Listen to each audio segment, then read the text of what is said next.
This episode is sponsored by Morgan Stanley at Work. Visit morganstanley.com/assessment to get your free transaction readiness assessment today.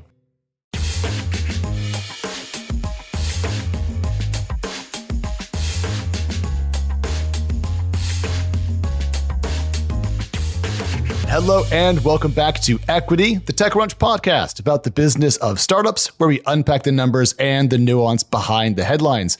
This is Alex. Good morning. Welcome to our Monday show. Today is February 26th, 2024, and today we're going to take a look back at the weekend and a look ahead at the week that is to come. Before we do that, however, we did drop a short episode this Saturday on Reddit's IPO. So if you want to know the key numbers there and what caught our eye, we have that for you. Just go back one episode. Don't miss it. It's worth your time. On the show today, we have stocks, crypto, and earnings, Google bringing AI everywhere, American investors pulling back from Europe, how startup interview Kickstart rode the AI wave to a fascinating new round, and really, who is the CEO of Byju? Let's go. Let's start with my favorite thing, which means money, and that means the stock market. Over in Asia, stocks are mixed today, though a key Japanese index did reach an all-time high. Shares are lower over in Europe, and they are flat in the US in pre-market trading.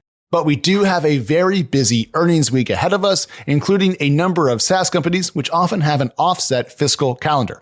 Anyways, on Monday, we are going to hear from Workday and Zoom, Unity and Grindr. Of that group, I think Unity is going to be the most interesting.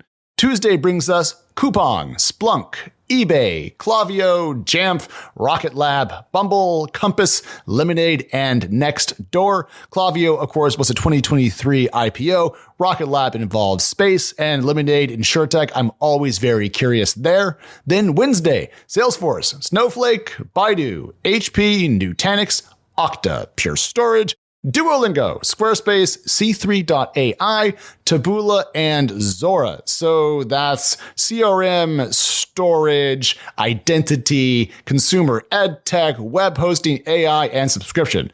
Wednesday is going to be busy. Then Thursday, thankfully, just 4 names: NetEase, Zscaler, HPE, and Polestar. From stocks to crypto, let's talk about what's going on in decentralized land. First of all, price movements have been mixed in the last week. Bitcoin is off 2.3% to just about $51,000, while Ethereum's token is up 5% to just over $3K.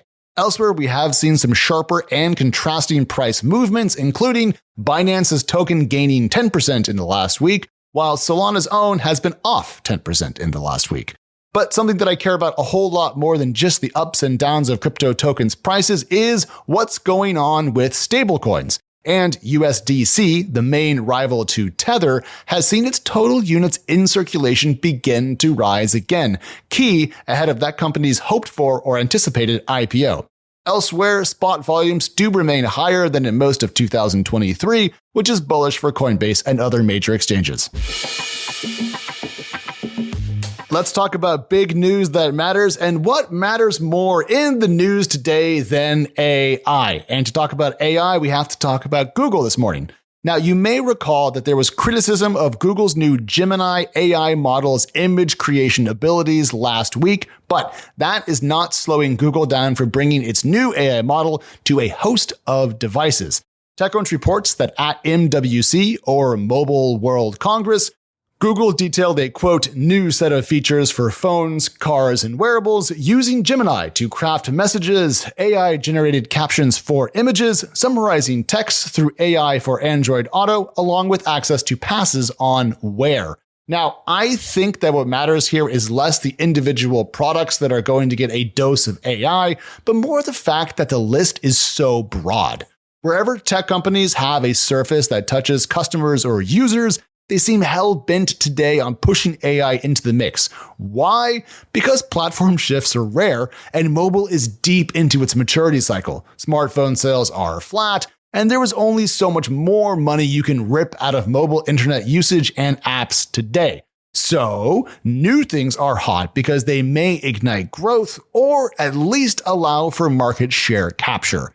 Now, we have seen similar moves by Microsoft to bring AI to its OS, software, and web services, while other big tech shops are bringing AI to their hardware. Now we need to see what sort of consumer and customer reaction the new AI stuff that has been announced lately will engender, and if it actually changes the market landscape or simply becomes the new table stakes. That said, everyone's hoping that they will be the unique winners in the AI wars. Next up, how do you break into Europe? It turns out getting in and doing well is a little bit harder than just booking a first-class international ticket. A couple of years ago, setting up shop in Europe was the standard move for North American VCs. From Omer's to Lightspeed to Bessemer Venture Partners, the Spotify IPO seemed to wake up North American VCs to Europe's potential to create outsized exits. And once you know there's profit somewhere, well, you get into it. VCs wanted to make sure they didn't miss out on this next wave. But the reality has turned out to be a little bit more difficult than just opening an office in London and getting to work. Becca Skutek writes that big names like Coatue and Omer's formally pulled out of the region in recent months, and venture funds that have remained in Europe from North America are significantly less active than they were before. In fact, according to PitchBook data, the overall value of European deals with at least one US investor declined 57% in 2023 compared to 22, while deal count was off 39%. In comparison, or to contrast, overall deal value in Europe declined 46% last year, while deal volume was off 31% over the same time frame. So why this faster pullback from US VCs? Well, when in doubt, do what you know best. And for VCs, that's always their home market. But TechCrunch reports that there's more at foot here. Investing in Europe means lots of different languages and sometimes even different currencies. And this can make investing in, say, Romania and Italy a lot harder than investing in, say, both Texas and California. Becca also writes that startup networks look different in Europe, so there's quite a lot at play here. But there's even more reasons why it's not simple to just go from US to EU across the pond on a jet and do as well as you were doing at home. Stim Temkivi, a partner at Estonian venture fund Plural, said that early stage startups in Europe used to look to the US for funding by default, but that's not the case anymore. Quote, over the last decade, the early stage investing has shifted way more toward local players. 80% of capital deployed in Europe is European. That's good for local currency recycling, but not great if you're an LP in a US fund that was hoping to make big bucks over in Europe. Is your company planning to go public or conduct a shareholder liquidity program within the next 18 to 24 months? Did you know that proactively planning for your next private company liquidity event or IPO can help you maintain greater control over timelines and outcomes? Morgan Stanley at Work believes that when you have the right technology and systems in place, working in harmony leading up to a transaction, you can prepare and execute with more accuracy and ease. Visit morganstanley.com/assessment to connect with their issuer strategy and excellence team for a free assessment to find out if your company is transaction ready. Again, that's morganstanley.com/assessment to get your free assessment today. One of my favorite stories in the world of startups and private companies more generally is the company that starts life, funds itself, makes money for a long time, and then suddenly, later in its midlife, it raises a big amount of venture capital. It's always curious to know why that company made that choice and how it managed to be profitable for so long. Today, we have one such story. It involves San Francisco-based Interview Kickstart, a profitable startup that assists tech pros to acquire career-advancing skills, and it just put together $10 million in its first funding round from Bloom Ventures. Now, the company was founded back in 2014, a decade ago, but made money so it didn't actually have to raise capital. Why raise now? Well, TechCrunch reports that 2023 was a pivotal year for Interview Kickstart after it found lots of adoption for its newly launched AI vertical aimed at engineers looking to switch to advanced roles. Or the way that I would summarize that, the AI boom is lifting more boats than just foundation model companies. More or less, it seems that developers know that having AI skills is the way to advance their careers today, so what Interview Kickstart has on offer is resonating in market. And that makes it a great time for the company to put capital on the books. With historical profits, recent growth, and good in-market traction with something involving AI, I presume that Interview Kickstart got a price that it really liked in the deal. What will it use the funds for? Well, the new capital will be put to use to invest in its offerings and to expand its approach at leveling and switching up curriculums to more domains, including product management and design. So, who is the CEO of Byju? It depends on who you ask. Investors, Prosus Ventures, and Peak 15 Ventures, among others, recently held an emergency meeting and voted to remove Byju Ravindran as CEO, among other changes to the company's governance.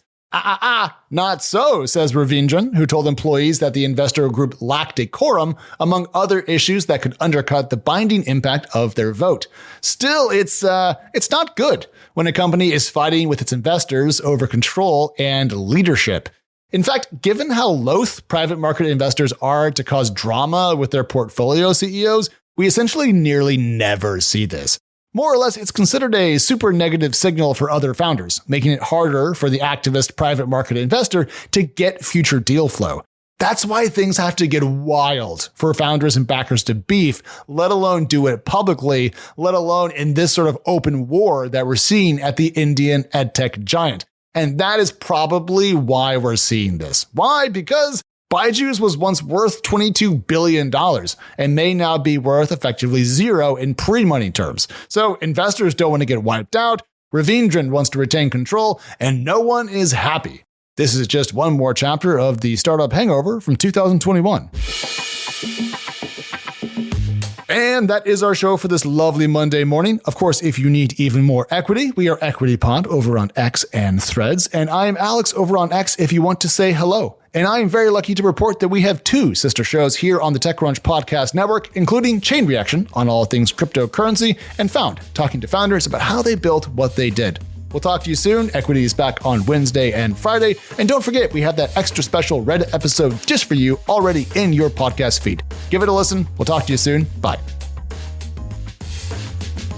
Equity is hosted by myself, Alex Wilhelm, and TechCrunch senior reporter, Mary Ann Azevedo. We are produced by Teresa Loconsolo with editing by Kel. Bryce Durbin is our illustrator, and a big thank you to the audience development team and Henry Picavet, who manages TechCrunch audio products. Thank you so much for listening, and we'll talk to you next time.